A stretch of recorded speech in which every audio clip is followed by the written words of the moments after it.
Hey, it's Josh and Gwen, and welcome to our very first real episode of The Creative Itch. What makes it real is that this is the first time we're going to be talking to an actual person who wants to learn some stuff from us. She emailed and asked if we could give her some advice. She's got a blog and a Twitter page, and she wants more people to read them. So we are here to help her figure it out. We're actually in her living room. So, well, actually, what would this be, a dining room? I don't know, but I'm excited to meet her, so let's go meet her and find out her story. Well, my name is Olga, and during the day I work at a big financial institution. My days are spent doing lots of number crunching and rule checking and just sort of making sure that fires are kept at a low level. So I have a bit of a desire, I guess, to explore a little bit more out of my brain, which I guess is my creative side. So I got in touch with Josh and Gwen, and I'm hoping they're going to help me. So I did start this blog. It's called Curious Yet Delicious. Okay. That's the name of the blog. Mm-hmm.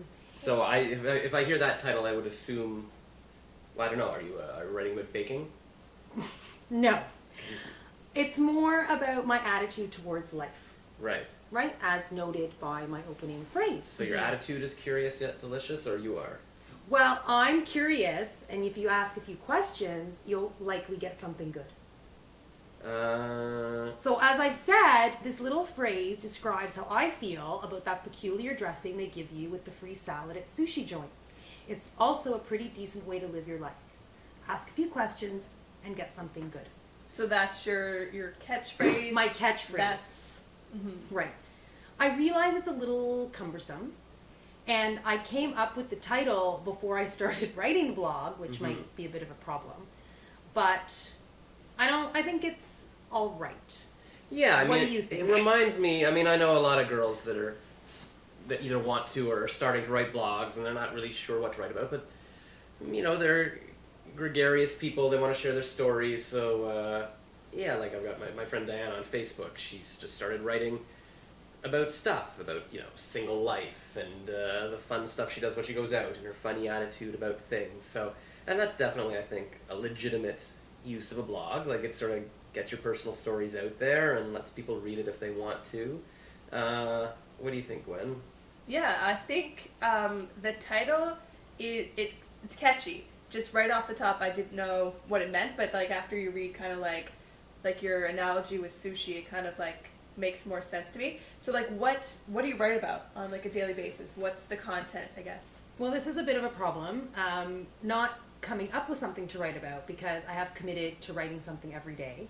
But I feel that I don't really have a focus. Mm-hmm. I don't have a topic where I'm kind of streamlined to say, okay, well, this is my take on that today. It's more sort of something I'm thinking about or somebody has irked me on my way into work. It's more sort of like almost like stream of consciousness thinking, which I guess can be a blog, but Yeah. not really a blog. I mean, so that's, I don't know. That kind of thing works. I mean, you're making your life, in terms of looking for readers, a bit harder there. Like, for example, if you pick a topic that people are already interested in, baking or design or NASCAR or whatever, things that people might be Googling anyways, you'll automatically start getting hits if you write a blog on that topic.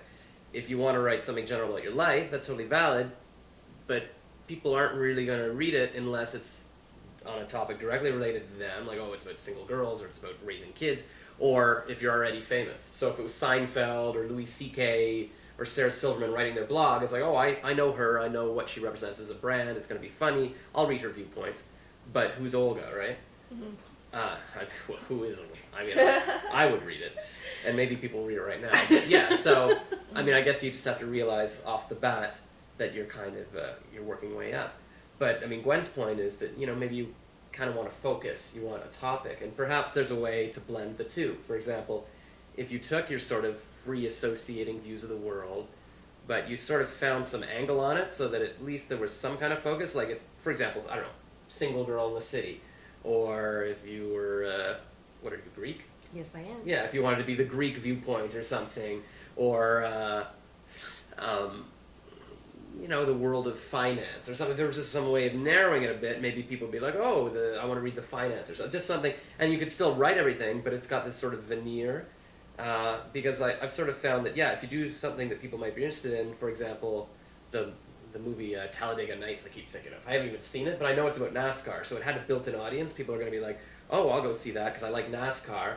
And then whether it's funny or not, I mean, that remains to be seen. But you could do a movie just as funny about something that people aren't interested in, and then people aren't going to see it, right? So you could pick a topic, finance, but still tie in your funny viewpoints in your life, but it still might be something that people might be interested in.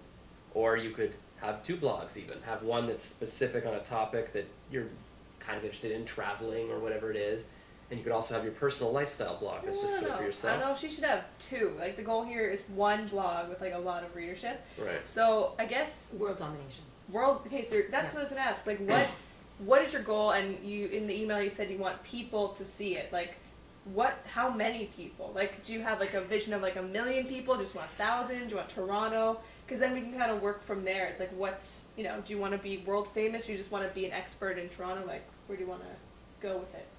Yeah, these are all really good questions that, quite honestly, I haven't even thought about. I kind of did this as, I'm not really going to say a whim because I'm a little bit more committed to it than that. Just to kind of try to hone my writing style and like not sort of lose that sort of creative writing that I don't have an opportunity to do during the day.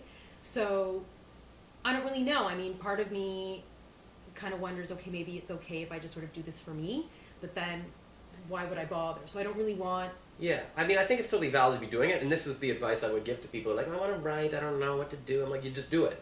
Just start a blog right now.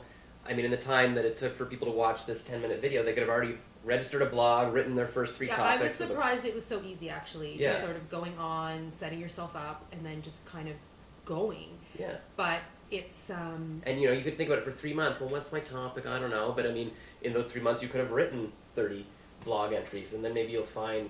what you want to write about, or you'll start developing.